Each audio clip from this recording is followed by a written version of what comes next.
Welcome back to Vibes Only, where the New York primary results are the absolute center of the universe today. We're talking Mamdani's New York City, the DSA gaining traction, and celebrating Chevalier's big win. And big surprise, federal politics are a mess right now. FISA lapsed, Trump's refusing to sign a major bipartisan housing bill. Plus, we're going to be talking about Kris Mays for Pride Month and why ice cream prices are so damn high. We are breaking down all of the chaotic vibes. Let's get into it.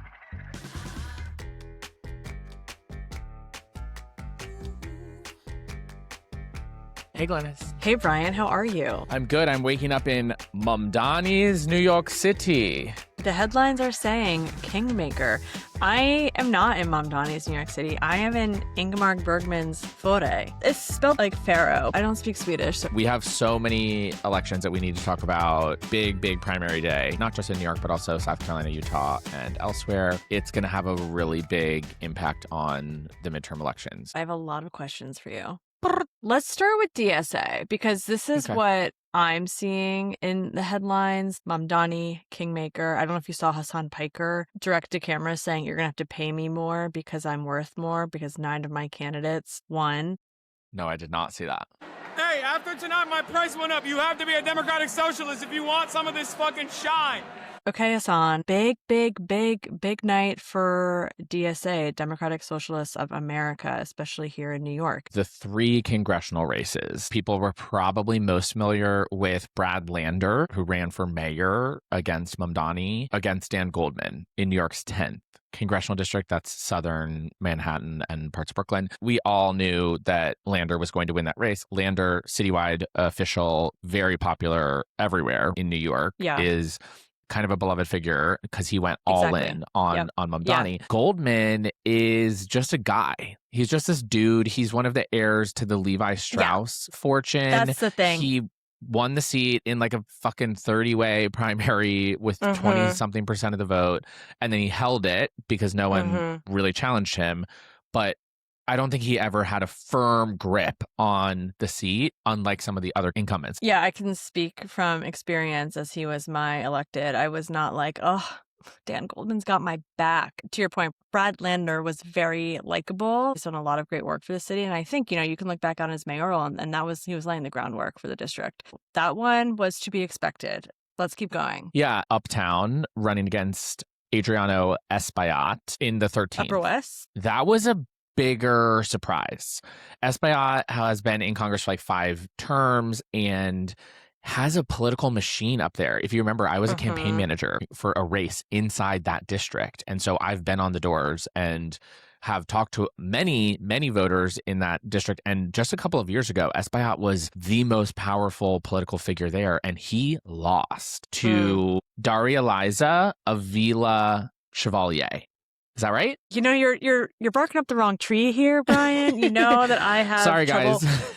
She was one of 2 DSA candidates that won with Mamdani's endorsement. It's a big deal for her to beat Espaillat. He was the chair of the Congressional Hispanic Caucus, was a pretty powerful dude, and is old. How old? I'm going to guess 72. How old do you think? Oof, nailed it. 71. I was going to say in his 50s. I thought he was much younger than that, but Brian almost just spit out his coffee. But maybe in my mind's eye, I'm thinking of someone 50s. else.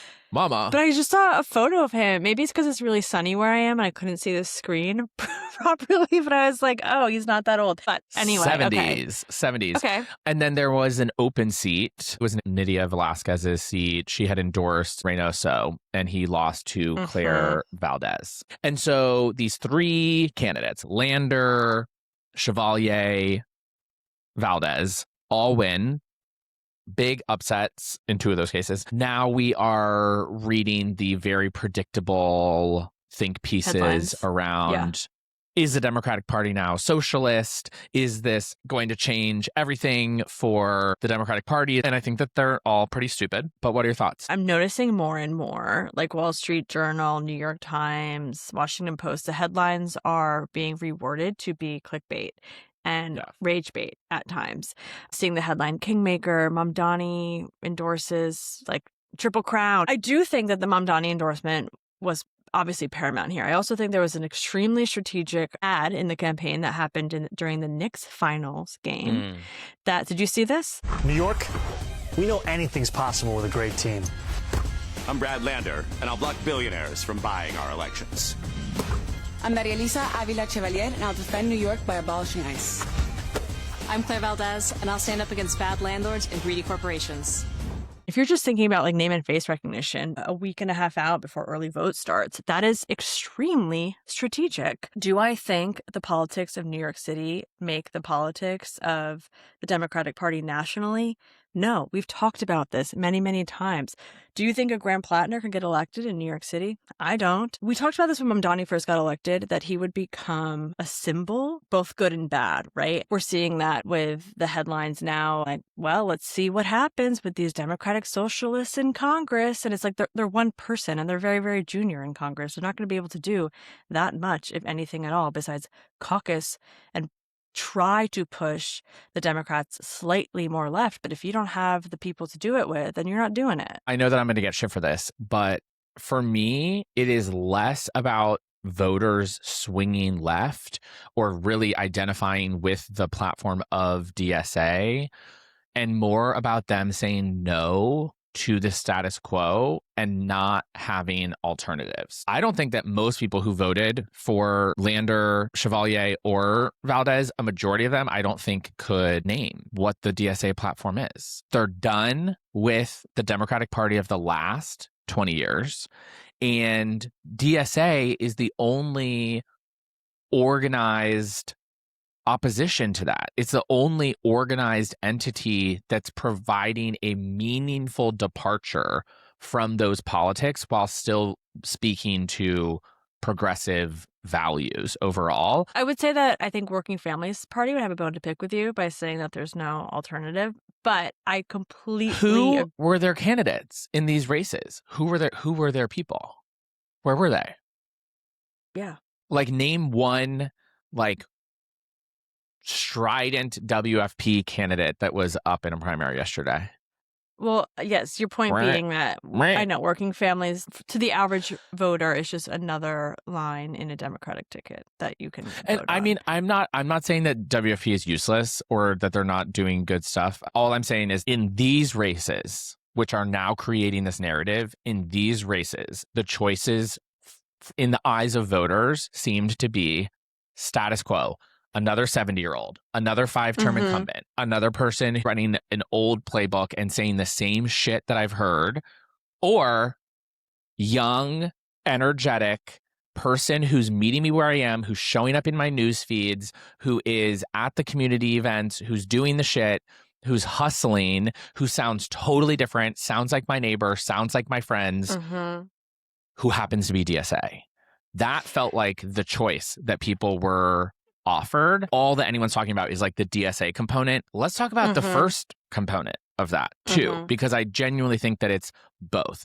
And I think that a lot of the candidates that we're putting up are incapable of meeting that Mamdani level bar and energy of campaigning in 2026.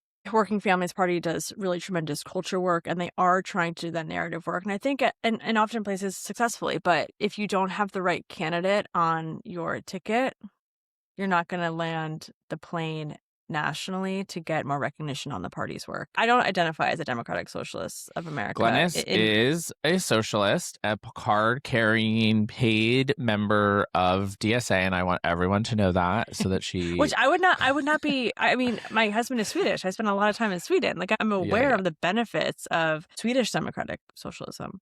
I do not think that the Democratic Party of the country is going to turn into one big DSA. This point that you've made, that we will continue to make on this podcast, is that Democrats writ large have to find a way to message correctly, strategically, efficiently to the American working people on the economy and their lived experience. Can we talk about New York 12? Because there was a candidate who you endorsed, Alex Boris. Is that correct? Boris? Yeah. I always say Boris, and it's Boris. Okay. Alex Borez. I'm going to keep Never saying once Boris. in my life have I correctly pronounced a name. I think it's like with my own last name, I like struggle with other people's. Anyway, Alex Borez, New York 12. I did feel that he was a candidate running who had a real lived experience. I think he was like one, if not like two people ever who had run for office had a computer science degree, which is crazy to think about how we operate in this world, and our legislators don't have that academic education. And someone who the first AI guardrails policy in the country helped create and pass that. So it was someone who was really advocating for like a smart approach to AI. And I could not vote in New York 12, obviously. I don't live there, but I was excited about his candidacy for that reason. And he unfortunately did not win the primary. Yeah, I do live there. And that's why I'm a little depressed today. I wanted him to win. I did organize for him in the background and did what I could. But Michael Lasher, who did win with Jerry Nadler's endorsement, this is Nadler's seat, he's retiring, is not a bad guy. I sat down and had coffee with him. I thought about endorsing him. I think that he's cool. And I think he's going to be a good congressman. I don't think that he's going to fix the Democratic Party.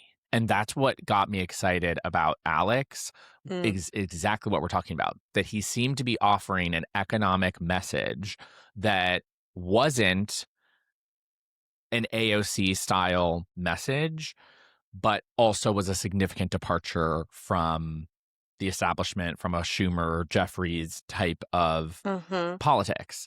Him losing is a bummer. I think it has more to do with the $27 million of super PAC spending in that race against him and for his opponents, more so than it does the lack of traction of his particular message. But we need populist appeal from non-DSA type candidates if you want that wing of the party to be more competitive in blue places. That wing of the party already wins in purple places. There's lots of examples of that all year long. That's why is the Democratic Party socialist narrative is so stupid. Both of these things currently have to coexist. The left can't win purple districts, and the middle has no economic message that can excite Democratic voters. And so they need each other or need to be able to fix their own issues if they want to grow their wing of the party to be more influential than the other. And meanwhile, to your point, like Fair Shake PAC and Leading the Future PAC, crypto, AI, industry PACs are spending tens of millions of dollars this cycle to make sure that they're propping up candidates who will support their agenda. Michael Lasher said in his speech that he would not be considering the interests of people who put money into this race. But I think we all know that's really not how government works. Elected officials are often bought and sold. I'm not saying Michael Lasher was bought and sold, but it was a lot of money was spent. A lot of money was spent.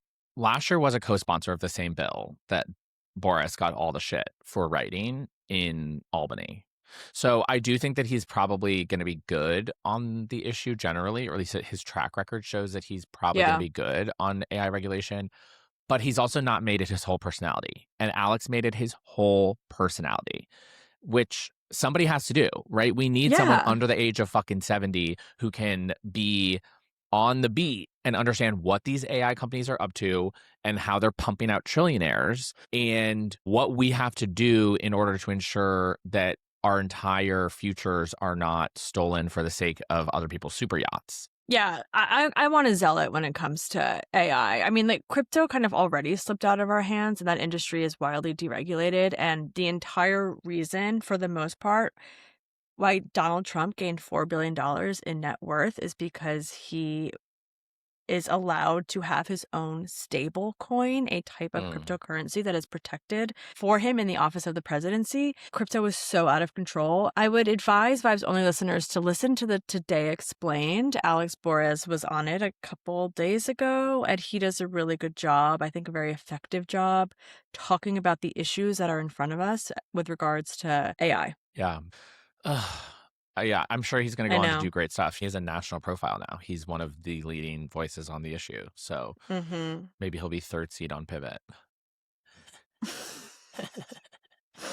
LOL. That's a nerdy joke. We should have him on. I should text him. Oh, yeah. Yeah, I would text him I just right thought about now. that. We should actually have him on. That would be fun. Yeah, I would love to have him on. I want to talk about AI. I read the Axios this morning in the car, and I was like, ooh, my butt is clenched. Did you read it? Wait, which Axios, girl? It was the AI portion. The one that was basically like, United States, don't be so like we're the best, because China's doing really well. Europe's doing really well. We thought we were like kind of so secure in the AI world because we were like leaps and bounds ahead of people. In terms of our technology. This is why I'm not all in on data center moratoriums. I think that that's a half-baked idea. I'm for regulation. I'm for smarter approaches to how to handle this. And I believe that it's an urgent crisis as a nation. But to say, stop, we're just going to think about this for a couple of years and pretend like China is going to do the same thing, I'm very worried that we're going to like poke our heads out when we're ready to chat about it, and the rest of the world is going to be operating flying cars and shit that are all run by Chinese AI and software that they have backdoors into every tech platform in the world. I know that it's not most people's everyday concern, but somebody has to be worried about that. Yeah, I guess my thing is I don't see why we can't do both. Why can't we be like consciously aware of how we're building AI, and we don't need to be a bull in a china shop, and we can think about not impacting low income communities first and worst with these data centers. Yeah, I'm not like OpenAI's cheerleader. I'm just saying I want a plan to win, not just a plan to like for the American people to win long term. That's all. Yes. Fair. You're like a Chinese spy and have been this whole time. Okay, Brian, I know we live in New York and we think the world revolves around New York City. It doesn't. But it doesn't. Although for about a week and a half it did. Yeah, agree to disagree. Yeah. Okay, I actually take that back. New York City is the center of the world, but not for elections. So what else happened this primary there were some election? other ones. Ben McAdams won a moderate over progressive in Utah. We just recently got results out of Maine because they take forever. We got Dunlap. He came out on top over a more moderate candidate there that the DCCC wanted. In South Carolina, Annie Andrews won. Not a surprise. She'll be running against Lindsey Graham. Long shot, Jamie Harrison style race happening again there. You know, with Lindsey Graham, sometimes I think about like, how does he still have a job? What does he actually do for South Carolinians that help their bottom line? He is spineless. The things that he has said about Trump to then only pivot and be like, Daddy Trump, literally, he's salivating at the mouth whenever he's around him. Well, they love that. They love that. I know they love Trump. Let's talk about some other stuff going on in Congress, yeah? I don't know what's going on in Congress. No, I got you. Okay, great. The main bomb that has been thrown into D.C. by Donald Trump, aside from the hydrogen peroxide dumps into the reflecting pool, has been that he now refuses to sign any legislation until the SAVE Act passes, which it has no path. The first thing that happened was he had put up a nominee for the Director of National Intelligence, Tulsi Gabbard's former post, and then he took it back and said, no, you can't have him. You're going to have this shitty guy, Bill Pulte, until you pass the SAVE Act. And then Congress just passed the first bipartisan housing bill in almost 40 years, meant to increase the production of housing and bring down housing costs, which is a good thing. Objectively good. Yeah, Trump's first real legislation, in my opinion, because everything else has just been a budget bill, which is not the same thing. First major piece of legislation during Trump's term. And now we're talking about this live. This is happening in real time. He's saying he won't sign it until the SAVE Act passes. And so he's setting this new standard that he will not sign any legislation until an unpassable bill becomes law. The SAVE Act is regulatory, meaning it requires 60 votes in the Senate or for Republicans to eliminate the filibuster, neither of which is possible given current vote counts. It is truly him fucking himself in the worst way. And I honestly love it. Meanwhile, though, FISA is also lapsed right now. Correct. Oh, good one. I forgot that one. Correct. 70% of all intelligence gathered for the briefings that the president gets every single day, our intelligence systems are currently no longer legally able to obtain that intelligence. So we're flying blind. Correct. And good on Dems for letting FISA lapse. Honestly, a year ago, maybe 2 years ago, Dems never would have done it. The same as with defaulting on the debt. We would always just cave at the last minute because we were too scared to let the bad thing happen. So we would sometimes let a worse thing happen so that the bad thing wouldn't be our fault. Now, this time they were like, no, fuck you. Let it lapse. Right. I don't care. And it did. And here we are. From the perspective of the intelligence community, super important. Must have for national security. And we don't have it because Trump would rather have his attack dog in charge of the intelligence community rather than protect American lives. Totally. An unqualified attack dog. Like, this person is grossly unqualified to do this job. Okay, this is a brief aside, but I almost want to assign you homework to read this article so we can talk about it next week, which is the Washington Post expose on Tulsi Gabbard. You have to read it. I saw this. It's like she's answering to some guru or like some sort of religious leader is the one that's like whispering in her ear and telling her what to do. Yes, I read the piece yesterday. It is shocking, and it should disturb people that Tulsi Gabbard is a talking head for someone else. But I'll leave it there. No, who's the guy? This white guy. I forget his name. Okay. Tulsi Gabbard, her parents and herself are Hare Krishnas, and they followed this leader in Hawaii.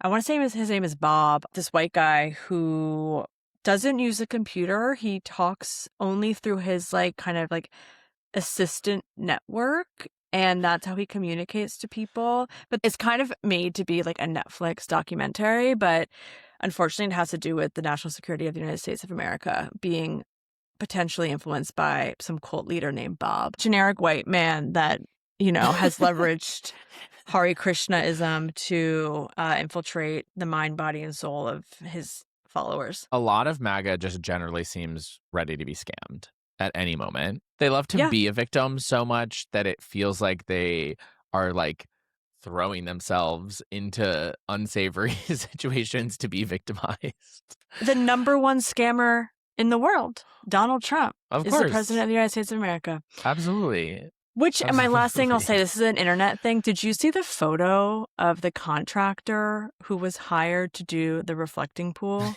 Yeah. Someone on the internet said, he looks like he's trying to kill the Aristocats.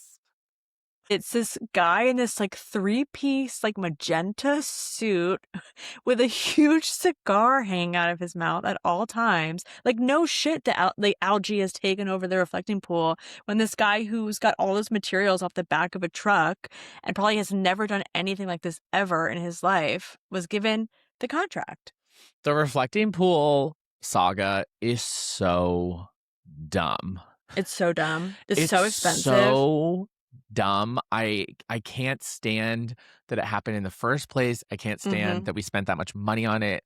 I can't stand that it didn't work. I can't stand that Donald Trump is blaming it on absolutely absurd, cartoonish villains who somehow vandalized it.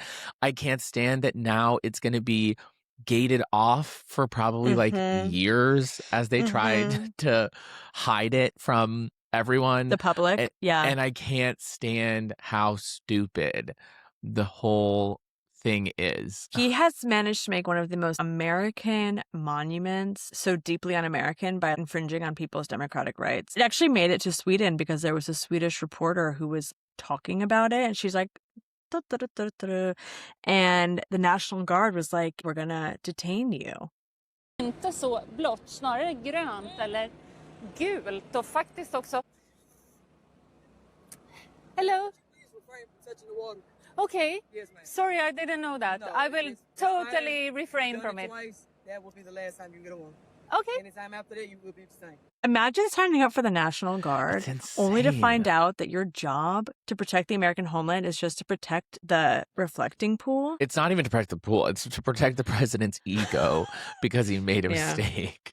I know, And he can't idiot. admit it. So DC is a train wreck. The reflecting pool is a good representation of where Republicans are at. They control the House, they control the Senate, they control the White House. They can't pass anything, they can't agree on anything, they hate each other. Trump's term is going to go by potentially with him passing no major legislation. Budget bills don't count because you have to pass something through reconciliation, a budget bill every year. No major legislation. Absolutely wild. The time is ticking away. Normally, TikTok. nothing happens in the last 5 months 5 months before a big election. It's hard to get things through. The far right will be trying to defend themselves in primaries. The middle is trying to defend themselves for a general. And so nobody agrees on anything. Yeah, we're going to continue to watch it, but I don't want to hear the Democrats in disarray narrative come 2027 when we control the House, because this is a next level of dysfunction from Republicans. The Republicans. Yeah. Well, I don't want to talk about Iran because there's no deal yet, and there's no deal until there's a deal. And as of right now, the deal is actually worse than what Obama did. So sick of it. It costs the American people billions of dollars, American lives. I'm sick of it. But what I'm not sick of is the internet railing on JD Vance. Did you see that video of him? He joined Usha's fake reading to kids podcast. Yes. Did you see this clip? Yes. He taps her on the leg and is like, good to see ya. People aren't saying this. This is what my strategic examination of the footage is. She recoils. Watch it back. He goes to touch her and she recoils away from him. That's right. Today's special reader is my husband, Vice President of the United States, JD Vance. Thanks for joining us today, honey. Of course. Good to see you. No, watch it. It's so bad. It's so depressing. And to think that she's pregnant again, it's Despite what the internet thinks, I think she humanizes him, and JD Vance needs no help. I came back from some time that I was unplugged for a couple of days, and this is what the news that I was catching up on was. I'm going to read a bunch of them in a row. The monthly cost of a medium-priced home was $3,120 in the fourth quarter of 2025. That is a 46% increase from the same time in 2019. Home ownership rate in the U.S. fell for the second consecutive year. Thank you, Donald Trump. The largest decrease was among those under age 35. It's been a rocky road for ice cream fans, with the average price at scoop shops up 35%. Is there oil in the ice cream? I know, you would think. Even if the Strait of Hormuz is fully open, gas prices will remain above pre-war levels for months. A majority of U.S. families now have two parents who work full-time, a record high, 52%. Did you see that clip of Trump talking about, we have wars, we can't worry about daycare? No, I did not. We can't take care of daycare. We're a big country. We have 50 states. We have all these other people. We're fighting wars. We can't take care of daycare. And then my last one, Americans are split on the American dream, with less than half believing that hard work gets you ahead. Among 18 to 29-year-olds, belief in the American dream has fallen from 50% when Joe Biden was president to 36% today. I point all of these out because those were not obviously part of the same story. It was story after story after story about how the economy is just pummeling normal people, and people can't afford anything. Finding a way to not just message on it, not just say affordability matters to me too, but meaningfully change that reality for people is the only thing that actually matters electorally from now through 2028 and even beyond. That is the whole ball game. I want more people who get that. I thought that it was Alex Boris. I mean, it is, but I'm sad that we're not going to have him. But that is all that Democrats need to be talking about from now until November. And beyond. That's the other thing. How do we get the power back and keep the power? By actually legislating with policies that help the American people. Mamdani is doing it. I don't think it's the only way, but it's the only way until someone else shows us another way. You know, Chuck Schumer ain't got it. Sorry, Hakeem Jeffries ain't got it. Whatever plan they have, I have yet to sort of see it, hear it, feel it in a way that is going to stick with anybody. We need new blood, new faces. Well, I'm not talking about presidential here, but what I am talking about is Kathy Hochul is someone who I do think has very strategically and mostly successfully aligned herself with Mamdani in a way that has benefited Kathy, who has buffalo blood. Yeah, I know you ride for her. And like I don't ride for her. I just think that I don't ride for her. I just think that I appreciate. Yeah, I'm like jumping on tables in Buffalo on the weekend. Go Bills. No, but she's an adept politician, and she saw Mamdani, and she knew that for a big chunk of the things Mamdani wanted to get done, he needed Albany and he needed Kathy Hochul. And she said, "Take me to that soccer game, Mayor. I'm going to sit in that box with you." And I think that she is a survivor, and she's sort of showing how Democrats can adapt to survive, and she's doing like enough. Yeah. And no one's showing up at a Kathy Hochul rally. It is not believable that Hochul is like is like it. And so that's where the New York primaries this week, that's what they pointed to for me. Until you unlock, what's the highest? I was going to go with a Pokemon joke. Charizard. Right. Whatever a the Charizard card. Until you pull a Charizard card. Yeah. Until you have elite level center left organizing, messaging, then don't expect people to be aggregating there. They're going to continue to aggregate where the party's at, and the party's at the left, because that's who's like delivering and getting energized and spelling out what a new path and something different can look like. As long as we lean into establishment type figures like Michael Lasher, who I think is a good guy, we're still going to have a ceiling on the types of voters and coalition that we can attract. And it's my new favorite segment of the week. You're going to tell me an oath candidate that you're particularly excited about and who could use some additional resourcing. Yes. In honor of Pride Month, we are going to say our oath candidate of the week is Kris Mayes, the Attorney General of Arizona, who is an out lesbian in the state of Arizona. She stood in the way of the abortion ban that would have gone into effect in Arizona, criminalizing doctors for performing abortions in the state. She won her race in 2022 by just like 280 votes out of 2.5 million votes cast. So super, super narrow win. Wow. And she is up again and is facing another really tough race. So she is our candidate of the week, and highly recommend people slide into the link in my bio and support her. Yeah. And if you or someone you know lives in Arizona, text them. That margin is so small. Crazy. Every vote counts. It's crazy. That's so small. Yeah, it hits. Just a little difference can make a huge change in the state. So get into it. Love it. Go Kris Mayes. Thanks for listening. If you haven't already, don't forget to subscribe and follow wherever you get your podcasts. And we'll see you next Thursday as we check the vibes of the week.